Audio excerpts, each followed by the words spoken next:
Alrighty, so here's week 3.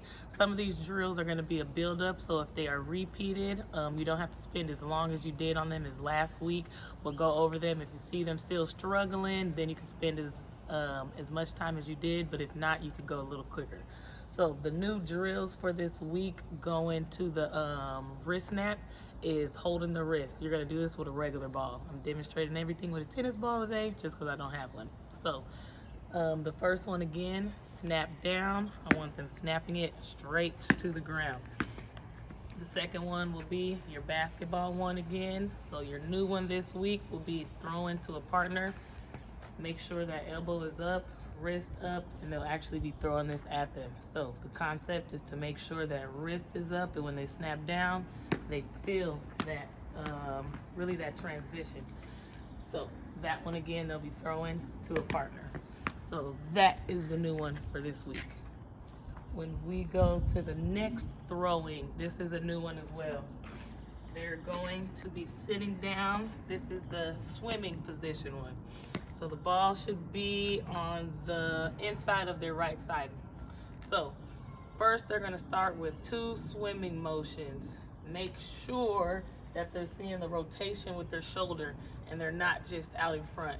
You want to tell them swim, swim, swim. Tell them pick that ball up, go, and they're going to rotate. The second time, they're going to swim, swim, swim, pick it up, and they're going to actually throw to their partner. So the first time is just going to be the motion. The second time, they're going to throw. So make sure that, again, their shoulders are rotating and that they're not staying forward and their arms are just rotating back. 1 feet in front of the fence. Make sure they're also spread out. You might want to do every other just so the fence doesn't give in. So they're making sure that they're pressing forward. They're actually going to fall into the fence. So you're making sure a lot of these little kids, when they go, they're here and they don't get their power forward. So we're making sure that they get that hip up, that leg up. It doesn't have to be that over exaggerative. They could be here, leaning forward, making sure they're driving that hip. We're going back to our fence tap drill. So now follow up. Tell them to feel that lean forward as they did, and then go into your tap. And now they're gonna throw. So again, we're going to this drill, hitting the wall, and now turn it around. Going to the fence tap drill. Pause it.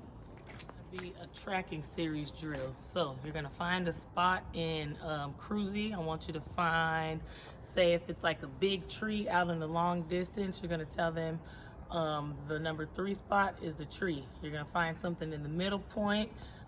Say if it is second base, that's the second point. And then the last point is gonna be home plate. So you're gonna line them up all on one line. You're gonna tell them 3, you're watching for their eyes, making sure that they're traveling out. 2, going to second base. 1, all the way in. So you should see their eyes quickly moving. This is just a nice training drill for their eyes. Moving on to that, now it's just the 1-2 drill. So I want you for this one to get a tee. You can put this one about the distance between the pitcher's mound and the batter's box. So I'm just close right now for demonstrating. But I want you to again now take their vision shorter distance. So they'll be standing straight, they'll be looking at 2, and then you'll see their vision go from 2 to 1, having another tee and another ball, or it could use a cone. Seeing their eyes travel from 2 to 1, 2 to 1.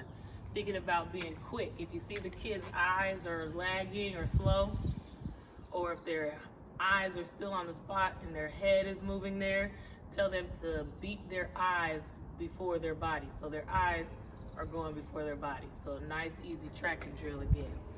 And then for the little kids, for the 8U, use squishy balls for this drill. They'll be backwards. Coach tosses it, not the kids, because they might hurt each other. You're just gonna tell them, ball.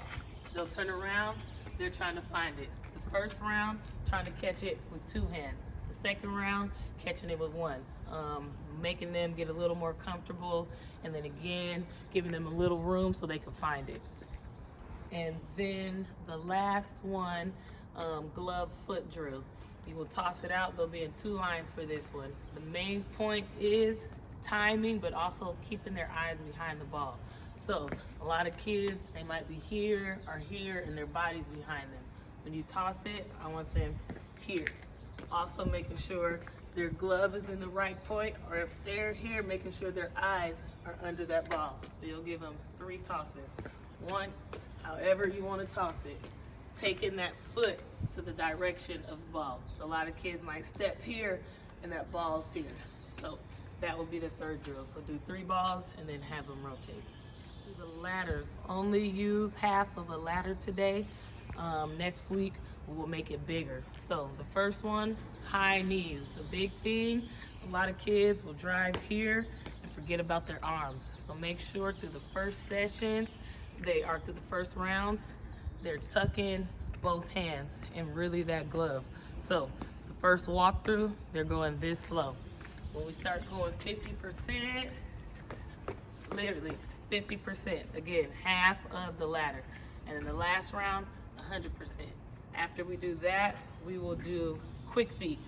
The really main thing I see here is their quick feet, but their ankles aren't activated, or their knees. Make sure they're still driving those knees and those toes. So after we do a walkthrough of quick feet, you'll do a walkthrough, 50 and 100, and at the end of this, you'll add a ball to it. So it will come through the ladder, get a ball, stop at transition. Still only keeping half of the ladder, and then next week we'll expand the ladder. Really want to focus on their feet work coming out of the ladder today.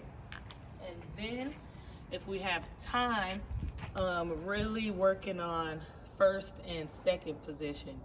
At first, I really want them to work on really both first and second, their ready position. Explaining first base is that hot side, so you want that glove on the floor.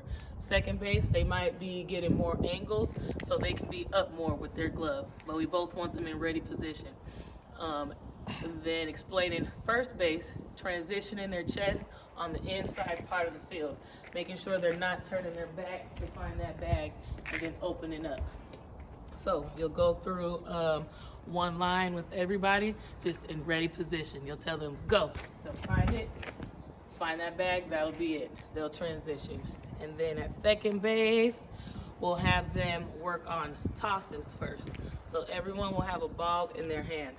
We'll start at second base. We'll say, ball. They'll go. Nice, easy toss past first base, and they can actually let the ball go. So we're making sure that they're not flying that ball up, or they're not pitching the ball. Making sure that they're going straight with that nice palm out toss to the ball. After everybody goes through that, you'll pick up the balls and do half and half.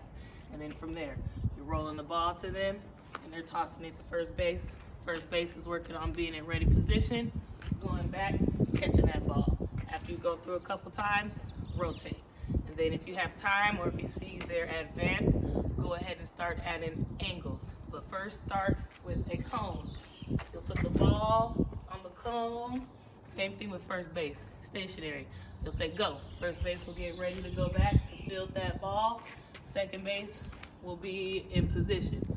They will go, get that ball off of the cone, throw it to first, making sure that they're not standing straight up, they're staying in their legs. First baseman, you're making sure that they're not stretching too early to go get the ball. They may be stretched, and second might throw it over here. That's where we want them to lead with that foot, that drill that we did, foot glove drill. So that's if they are advanced or have time, but if not, we will get into that during the week.